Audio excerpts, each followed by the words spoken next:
Hi friends, I am Chandrasekhar Sharma. This is about the master series of Saptarishis Astrology that I was going to speak about and could not on the Saturday. And the reason was I was feeling a bit off color. I am now 76 and I hope you have all excused me for that lapse on my part, and we shall be recording the English version of the lecture, and if possible I'll then do in Hindi also. So the question that was allotted to me was stress in marriage. And I share my screen with you so that you can look at what is being said, and that should be fine. And so when we talk about marriages, let us understand one thing, and that is there are 8 types of marriages acceptable in Hindu system of life. And we are learning about the Vedic astrology, so it is ruled by the rules that are defined are as per the Vedic system. And which are these 8 type of marriage? Because what is marriage is another question which we will talk about. So it is said Brahmo Daivas Tatha Arsham, Prajapatya Tatha Asura, Gandharvo Rakshasashchaiva, Paishachashta Mo Adhama. See, the Paishach is supposed to be the worst part of marriage. There are 8 types of marriages. One is the Brahma marriage, where a gift of daughter is made after bedeking her with all ornaments, etc., to a very learned person who has good qualities, etc., etc. Then the Daiva system is there, where she is again decked with ornaments. I mean, made to look beautiful and offered to a priest who is performing yajna, etc. Then there is another system of marriage which is called the Arsha. Arsha is related to Rishis, the sages, where what he does is the father of the daughter receives a gift of 2 cows or 2 bulls from a Rishi, the sage, and the daughter is given to him, and so on and so forth. Then there is Prajapatya, where it is said that you perform the duties cast upon you by the dharma, that is the religion, which is procreation, and the daughter is given away to a good person, and so on. And then there is Gandharva, when people decide to marry each other for their happiness, and so on. Then there is Asura, when money is given to the bride's father to marry a girl. And then there is Rakshasa Vivaha, where daughter is abducted, actually, even attacking the her family members and taken away, and marriage is done. And there is Paishacha marriage, the Pishacha. It is supposed to be a sort of a demon, but actually it is also said that Nagas and Pishachas used to live in the area which is now known as Kashmir. In ancient sciences, I think the mention about this, in case anybody has suspicion, is done in the Vastu Shastra text. So there the girl was either intoxicated or she was deceived and carried away, and marriage was performed. But then what is marriage? Marriage is at least at the beginning, the intention is to stay together for the rest of the life.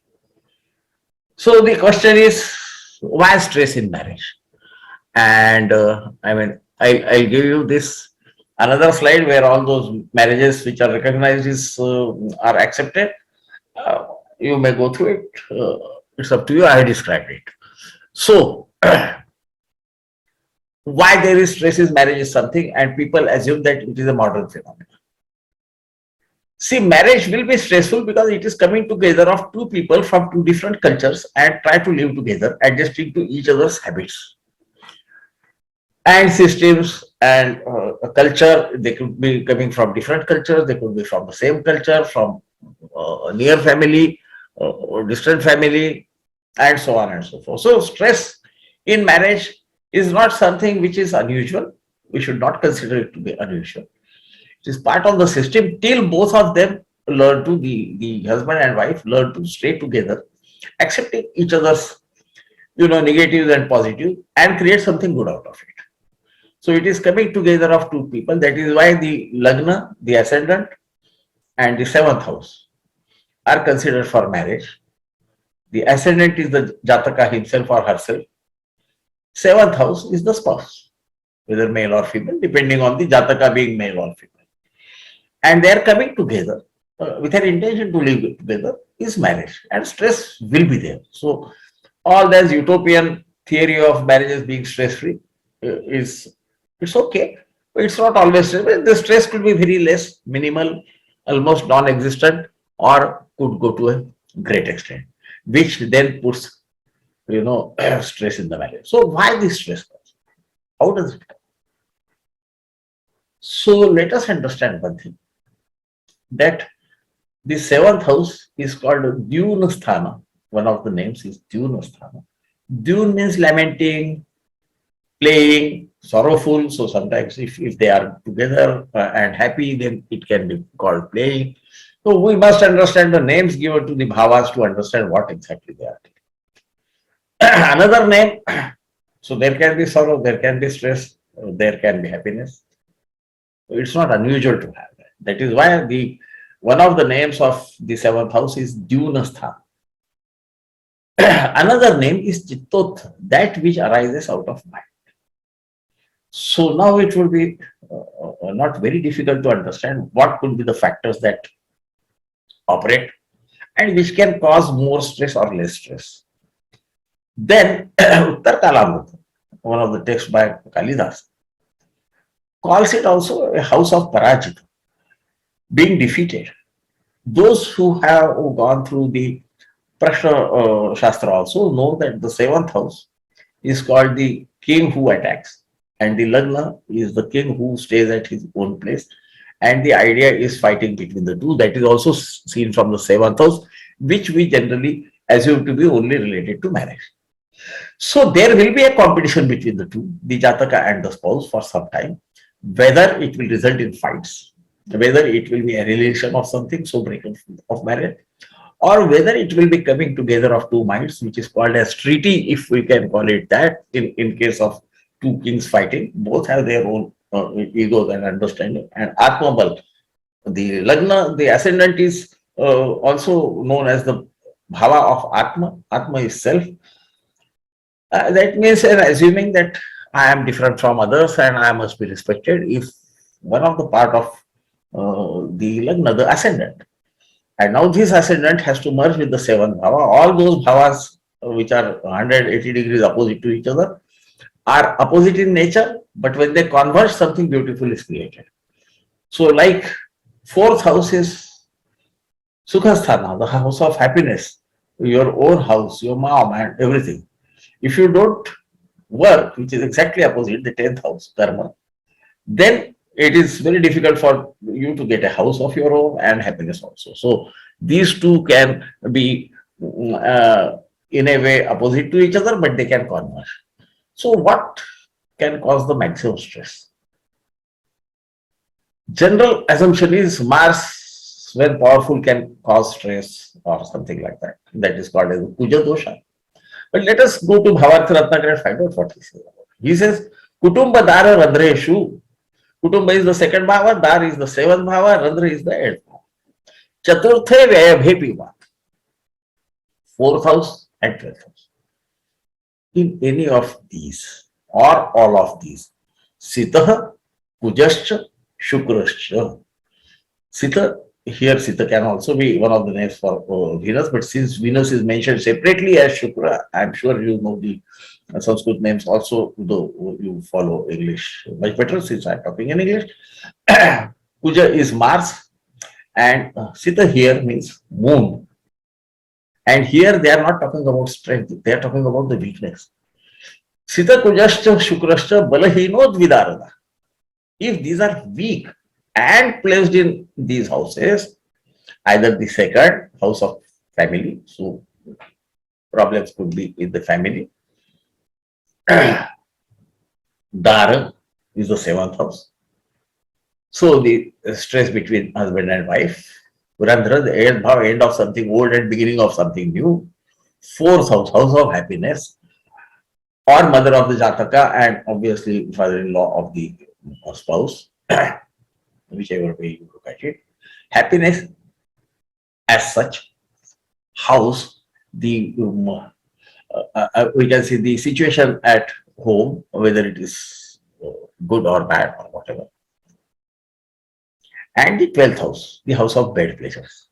If at these places, these planets are placed and they are weak, so don't just go by applying a sort of logic that if Mars is powerful, then the marriage will break. It need not. Here, what the learned Ramanujacharya tells Bhavartha Ratnakar is they have to be weak. In that case, marriage will happen twice. That means one marriage will break. So the stress will be extreme.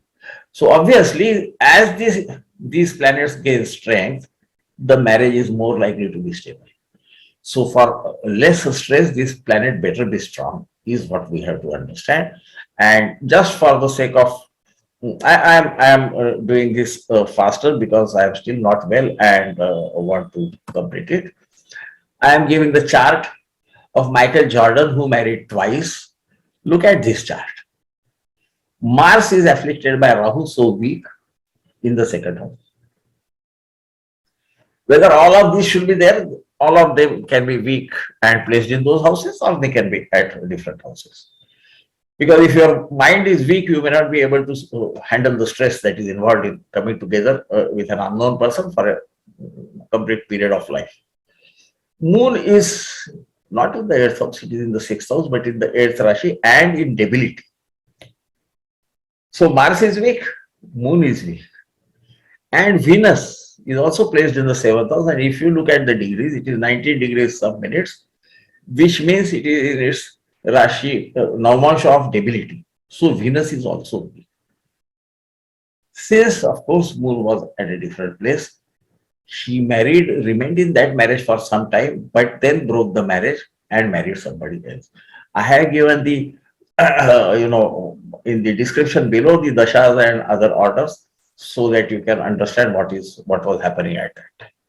So this is a classic case of understanding that stress in marriage is likely to be more if Moon, Mars, and Venus, or either of them, are weak and placed in 2nd, 4th, 7th, 8th, and 12th bhava. Note that Lagna bhava is not mentioned here. Generally, when we talk about Kuja dosha or problems because of the Mars, we talk about Mars in the Lagna, in the ascendant, because he aspects the 7th house, and since it is a sort of fight between the king who is in the fort and somebody coming from outside, which is the spouse, obviously, here, if we use the pressure terminology, and so there will be problems. I think he's talking about something else, and this all learned astrologers should think about, apply to the chart, and find out what happens. I can give an example of Lord Ram, who had Mars in exaltation in the 7th house, and their marriage survived. So I would enjoin upon all astrologers not to rush to everything. Look whether Mars, who represents Raja, it is also called Karaka for a woman, the Dara Karaka for a woman in Nadi Shastra. Venus is, of course, Dara Karaka. You know, the Karaka, the causative palette for spouse is Venus generally. And Moon, who is the mind of the person. So if my weak-minded person is likely to buckle down under pressure, and that perhaps is why the learned Ramanujacharya, who has written Bhavartha Ratnakar, one of the classic texts, is of the opinion if all three or some of the three are weak and placed in either of these 5 bhavas, not the Lagna market, can lead to getting married twice, which means the stress will be maximum and the marriage is likely to break. So this is talking about the stress. If only one is there, there could be some stress. One of them is weak, there could be some stress. If 2 are weak, the stress will be higher, and so on. And this is how I would talk about stress in marriage, which is the subject given to me, and I would like to enjoin upon everybody that marriage does involve stress. Initially, all of you who are married know it, and over time, usually by 7th of year, either they become they adjust to each other, the spouse and the Jataka adjust to each other, learn to live with it. And Mars is also known as the Raja, the Oha. So it has direct connection with the female, and Venus with the male. It rules over semen. You know that. I don't have to go much into it. And so this is how the stress is caused. Weaker these planets, the stress could be higher, and maybe one or other of them would not be able to tolerate it. And this is how the stress is. So we must start from least stress to maximum stress. I am giving the example of maximum stress here. But even here, since Moon was in the sixth house, though weak, of course, in debility it is weak, but that marriage lasted for some years. It is not that immediately they married and they went apart. That also happens many a times. Person marries and next day the spouse and the Jataka decide not to live together. So, my dear friends, I'll uh, stop my lecture here only. Hopefully, if I am all right, I might talk to you directly. But I am recording this and sending this to Saptarishis so that it could be, mm, heard by everybody. And I once again express my regret for not having been able to speak to you directly on Sunday, the Sunday which is gone on 23rd, because I was not feeling well. I was suddenly for some reason or other, my BP shot. And so I thank all of you for having cooperated, especially Amit Kamdar and Sunilji for having agreed to this, because at the last moment I had to cancel it. I could not sit like that. And so I shall take your leave